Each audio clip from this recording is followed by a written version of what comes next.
दिल्ली के जंतर मंतर पर इस समय देखिए कॉकरोच जनता पार्टी का देश के युवाओं का एक बहुत बड़ा प्रदर्शन चल रहा है।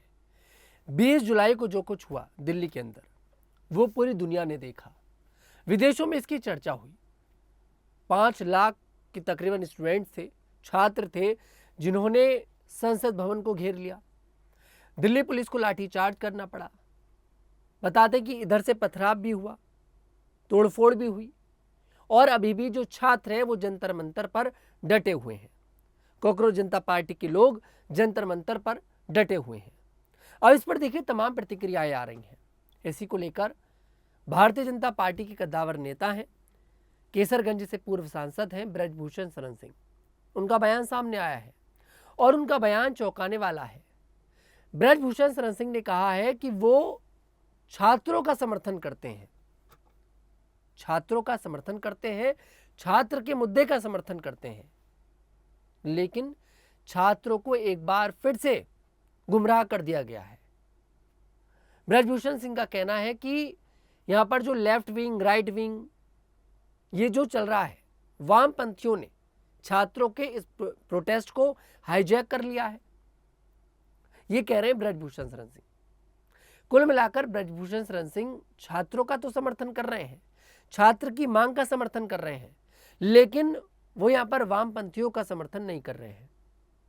आपको बता दें, ब्रजभूषण शरण सिंह केसरगंज से देखिए पूर्व सांसद रह चुके हैं और एक भारतीय जनता पार्टी के बहुत बड़े नेता हैं, बहुत बड़े। और अगर पार्टी के किसी नेता का ये बयान आए कि वो छात्रों का समर्थन करते हैं, छात्रों की बात का समर्थन करते हैं, छात्र के मुद्दे का समर्थन करते हैं। अब छात्र का मुद्दा क्या है?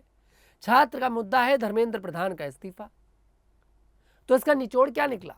इसका निचोड़ ये निकला कि भाई ब्रजभूषण शरण सिंह धर्मेंद्र प्रधान के इस्तीफे की जो मांग है उसका समर्थन कर रहे हैं।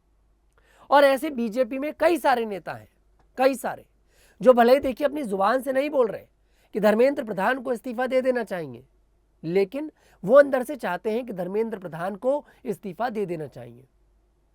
मुझे आज भी याद है राजनाथ सिंह का 2015 का वो बयान, जिसमें राजनाथ सिंह ने कहा था कि हमारी पार्टी के अंदर इस्तीफे नहीं होते हैं, हमारी पार्टी में तबादले होते हैं। और ये बात मुझे अब बिल्कुल ठीक लग रही है। सोचिए कि 5 लाख छात्र संसद भवन को घेरने पहुंच गए। जो सरकार थी वो पूरी तरह से हिल गई। छात्र सत्ता की नाक तक पहुंच चुके थे। सत्ता ऐसे हिल गई थी, सरकार घबरा गई थी, क्योंकि पहले ही दिन ऐलान किया जाता है कि 20 तारीख को ये मार्च होगा, 20 जुलाई को, और उसी दिन इतना छात्र पहुंच गया, हुजूम था। मैं खुद इस प्रोटेस्ट को कवर करने गया था। तो कुल मिलाकर ये सरकार तो हिल गई, लेकिन इसके बावजूद भी अभी तक धर्मेंद्र प्रधान का इस्तीफा नहीं हुआ। तो बात तो ठीक कही थी राजनाथ सिंह ने कि हमारी पार्टी में इस्तीफे नहीं होते हैं, हमारी पार्टी में तबादले होते हैं।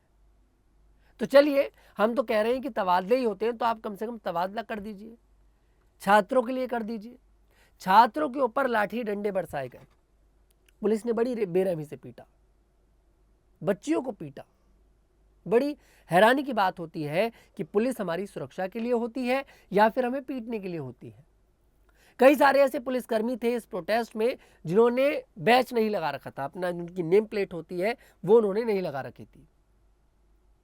और ऐसे भी पुलिसकर्मी थे जो सिविल ड्रेस में थे और वो गुंडे लग रहे थे, लंबी लंबी दाढ़ी थी, लंबे लंबे बाल थे। क्या किसी पुलिसकर्मी को इस तरह का भेष धारण करने की अनुमति है? बिल्कुल नहीं है। हमारा संविधान नहीं कहता है, सुप्रीम कोर्ट नहीं कहता है। सुप्रीम कोर्ट का आदेश है ये कि भाई अगर कोई पुलिसकर्मी ड्यूटी पर तैनात है तो उसे पूरी यूनिफॉर्म में होना पड़ेगा, उसे अपने बैच के साथ होना पड़ेगा। लेकिन 20 जुलाई के इस प्रोटेस्ट में सुप्रीम कोर्ट के सारे नियमों की, संविधान की धज्जियां उड़ाकर रख दी गई। और शायद इसलिए ब्रजभूषण शरण सिंह जैसे नेताओं को सामने आना पड़ रहा है और छात्रों के इस प्रदर्शन का समर्थन करना पड़ रहा है। हालांकि एक बार फिर से आपको क्लियर कर दूं, ब्रजभूषण शरण सिंह छात्रों का सपोर्ट कर रहे हैं, ना कि वामपंथियों का, लेफ्ट विंग का, राइट विंग का, ना ही सीजेपी का। वो छात्र की जो मांग है उसका समर्थन कर रहे हैं। फिलहाल इस पर आपकी क्या राय है कमेंट सेक्शन में जरूर बताइएगा। मैं तनुज दीक्षित फिर आपसे मुलाकात करूंगा, तब तक के लिए हमारे साथ देखते रहिए द न्यूज़ 15।